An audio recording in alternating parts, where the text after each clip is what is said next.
Sadai lebih dari pemenang. Buat kalian yang sudah diberkati dan baru pertama kali datang ke channel kami, jangan lupa bantu channel kami dengan cara klik subscribe, klik lonceng, like dan komennya ya, supaya semakin banyak jiwa-jiwa yang diberkati dan diberkati. Terima kasih, shalom.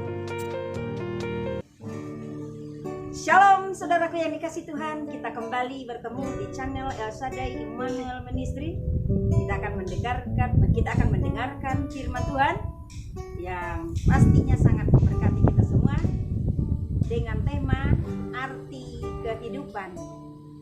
Terambil dari Amsal 22 ayat 1 sampai dengan 6. Saya bacakan buat kita semua. Nama baik lebih berharga daripada kekayaan besar. Dikasihi orang lebih baik daripada perak dan emas. Orang kaya dan orang miskin bertemu, yang membuat mereka semua ialah Tuhan. Kalau orang bijak melihat malapetaka, bersembunyilah ia. Tetapi orang yang tak berpengalaman berjalan terus, lalu kena celaka.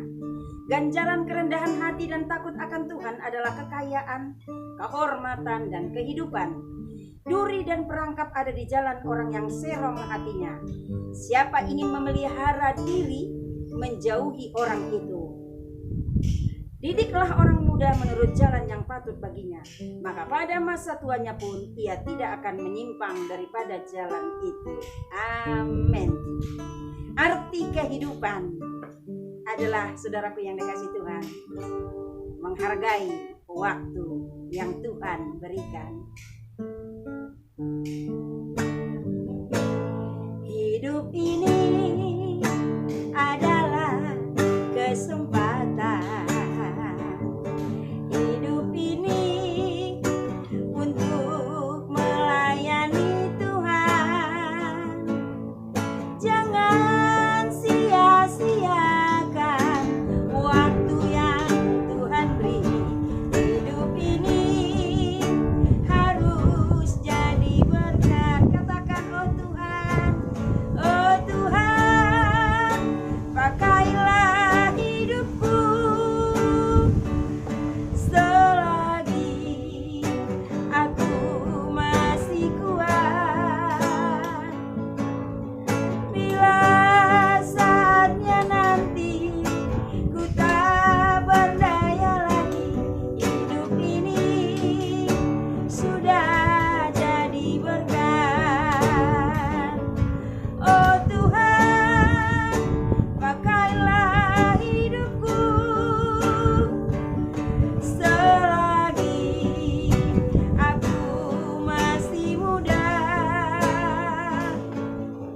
Bila saatnya nanti ku telah menjadi tua, hidup ini sudah jadi berkat. Hidup ini sudah jadi berkat. Hidup ini sudah jadi berkat. Haleluya, haleluya, saudaraku yang dikasih Tuhan. Tema firman Tuhan adalah arti kehidupan. Hidup yang bagaimanakah hidup yang berarti? Yaitu hidup yang menghargai waktu, menghargai kesempatan yang Tuhan berikan. Siapakah orang-orang yang menghargai waktu dan menghargai kesempatan yang Tuhan berikan? Mari dengarkan firman Tuhan ini. Dikatakan di firman Tuhan di ayat 2, orang kaya dan orang miskin bertemu, yang membuat mereka semua ialah Tuhan.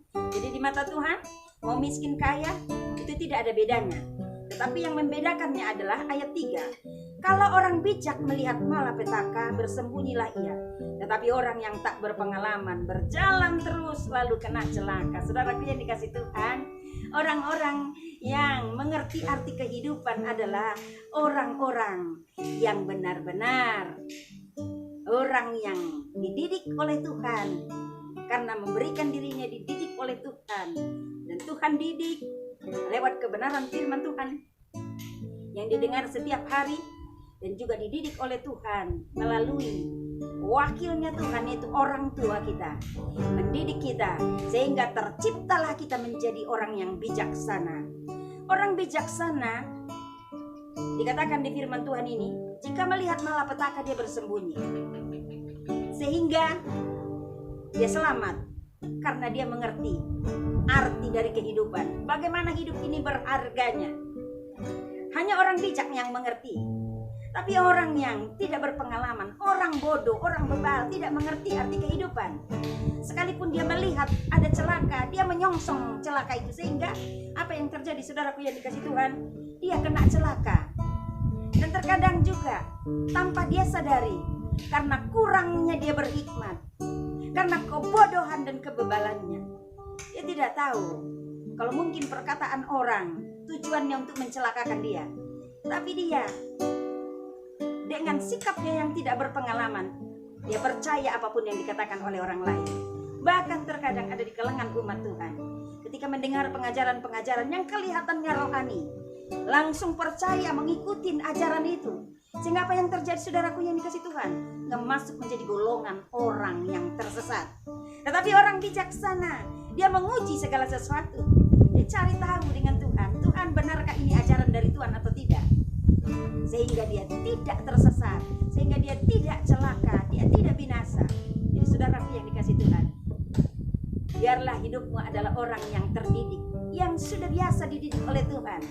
Dididik Tuhan lewat kebenaran firman yang kau dengar setiap hari. Dididik Tuhan oleh orang tua, diarahkan untuk menjadi orang-orang yang takut akan Tuhan, sehingga tercipta menjadi orang yang mengerti arti kehidupan, yaitu menjadi orang yang bijaksana. Amin, saudaraku yang dikasih Tuhan. Yang kedua, siapakah orang yang mengerti arti kehidupan ini?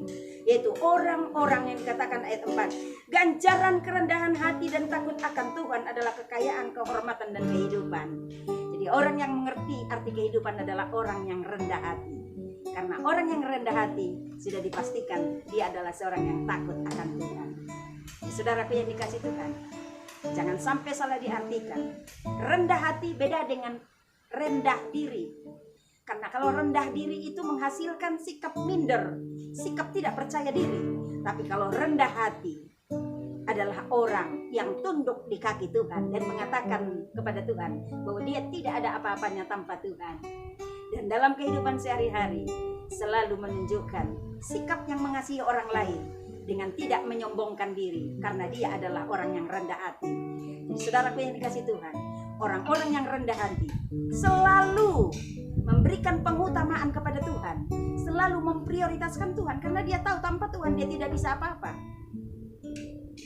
Orang yang rendah hati tidak peduli dengan hal-hal yang lain, yang dia pedulikan hanya Tuhan. Hatinya Tuhan selalu dia jaga, karena dia tahu tanpa Tuhan dia tidak bisa apa-apa. Karena namanya saja rendah hati. Di hadapan Tuhan dia berkata, Tuhan ini aku tidak bisa apa-apa tanpa Engkau. Sehingga itu membuat si orang yang rendah hati selalu mengutamakan Tuhan. Dia tidak pernah memiliki motivasi yang aneh-aneh. Bahkan dia tidak meminta kekayaan, dia tidak minta kehormatan, dia tidak minta hal-hal yang orang lain minta, seperti uang, jabatan, juga mungkin minta kekayaan yang berlimpah. Orang yang rendah hati tidak melakukan itu. Yang utama dia lakukan adalah mengutamakan Tuhan, menyenangkan hati Tuhan. Tapi saudaraku yang dikasih Tuhan, apa yang terjadi dengan orang yang rendah hati? Sekalipun dia tidak meminta kekayaan, Tuhan berikan kekayaan. Sekalipun dia tidak minta dihormati, tapi Tuhan berikan dia kehormatan. Tuhan saja memuliakan orang yang rendah hati. Apalagi sesama pun ikut memberikan penghormatan, memberikan kemuliaan kepada orang-orang yang rendah hati. Dan orang-orang yang rendah hatilah yang memiliki kehidupan yang betul-betul dalam damai, sejahtera, sukacita. Tadi dikatakan di firman Tuhan, ganjaran kerendahan hati dan takut akan Tuhan adalah kekayaan, kehormatan, dan kehidupan. Jadi saudaraku yang dikasih Tuhan, engkau yang mungkin saat ini menganggap engkau sudah rohani, ayo koreksi kembali dirimu. Apakah engkau seorang yang bijak di hadapan Tuhan? Masuk golongan orang yang takut akan Tuhan yang bijaksana? Apakah engkau masuk golongan orang yang takut akan Tuhan yang rendah hati? Kalau belum, mari saudaraku yang dikasih Tuhan, tunduk di kaki Tuhan, datang kepada Tuhan, katakan, Tuhan, mulai sekarang aku mau dididik Tuhan. Aku mau Tuhan yang mengatur hidupku, supaya aku menjadi orang bijak yang rendah hati. Dan juga dikatakan di firman Tuhan ini, didiklah orang muda menurut jalan yang patut baginya, maka pada masa tuanya pun ia tidak akan menyimpang daripada jalan itu. Engkau para orang tua, didiklah anak-anakmu, supaya anak-anakmu menjadi orang muda yang bijaksana, dan anak-anakmu menjadi orang yang rendah hati, dalam kategori orang yang takut akan Tuhan, supaya anak-anakmu bisa menikmati janji-janji berkat Tuhan yang selama ini Tuhan janjikan. Janji berkat itu betul-betul sampai di tangan anak-anakmu, di mana anak-anakmu dikatakan di Yesaya, dikatakan anak-anakmu akan menerima rancangan masa depan yang indah, yang penuh damai sejahtera dari Tuhan. Jadi saudaraku yang dikasih Tuhan, milikilah sikap seorang yang takut akan Tuhan, yang mengerti apa arti hidup ini sebenarnya. Hidup kita akan berarti kalau kita masuk kategori orang-orang yang takut akan Tuhan, yang memiliki sikap bijaksana. Dan kalau kita menjadi orang-orang yang takut akan Tuhan, yang memiliki sikap rendah hati, maka saudaraku yang dikasih Tuhan, engkau akan diberkati Tuhan. Dari mudamu engkau sudah hidup takut akan Tuhan, maka di masa tuamu engkau tinggal menikmati berkat Tuhan. Dan engkau akan mengatakan kepada anak-anak muda, teladanilah aku, karena hidupku selama ini adalah hidup yang takut akan Tuhan, bijaksana menjalani hidup, dan sikapnya selalu rendah hati. Jikalau engkau mau di masa tuamu, engkau melihat pemeliharaan Tuhan dalam hidupmu, dan Tuhan memelihara kehidupan anak cucumu, berjuanglah menjadi orang yang memiliki arti kehidupan. Inilah arti kehidupan yang sesungguhnya. Hidup ini adalah kesempatan. Hidup ini untuk melayani Tuhan. Jangan sia-siakan waktu yang Tuhan beri. Hidup ini harus jadi berkat. Saudaraku yang dikasih Tuhan, katakan firman Tuhan tadi, didiklah anak-anak muda, artinya didiklah anak-anakmu untuk berjalan dalam jalan kebenaran Tuhan, untuk menjadi anak-anak yang takut akan Tuhan, menjadi anak-anak yang bijaksana dan rendah hati, supaya masa depannya indah. Saudaraku yang dikasih Tuhan, ini juga yang saya praktekkan dalam kehidupan saya sehari-hari. Saya mendidik anak-anak saya untuk hidup sesuai dengan perkenanan Tuhan, menjadi anak-anak muda yang takut akan Tuhan, dan memberikan hidupnya melayani Tuhan. Saudaraku yang dikasih Tuhan, mari kita sama-sama angkat pujian ini, dan anak saya akan membawakan lagu ini buat kita semua.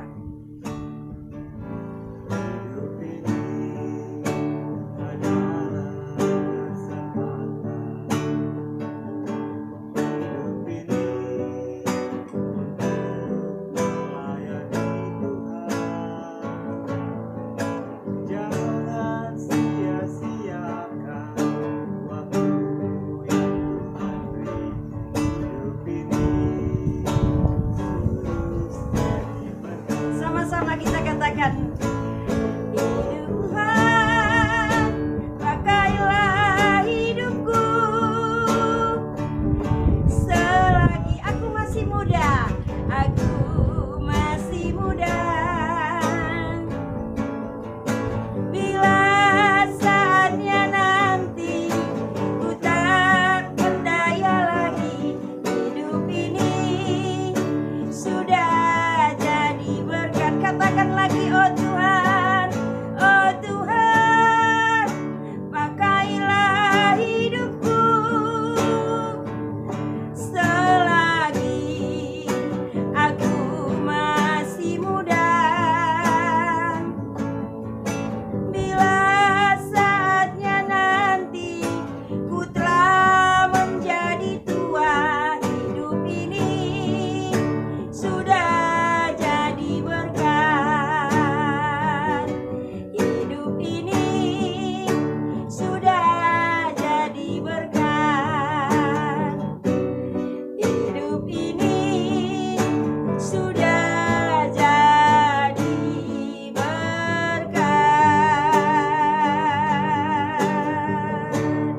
Tuhan Yesus memberkati.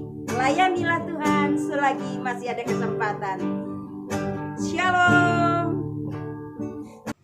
Oke guys, buat kalian yang baru pertama kali datang channel saya, jangan lupa subscribe, like, klik lonceng dan komennya ya. Terima kasih.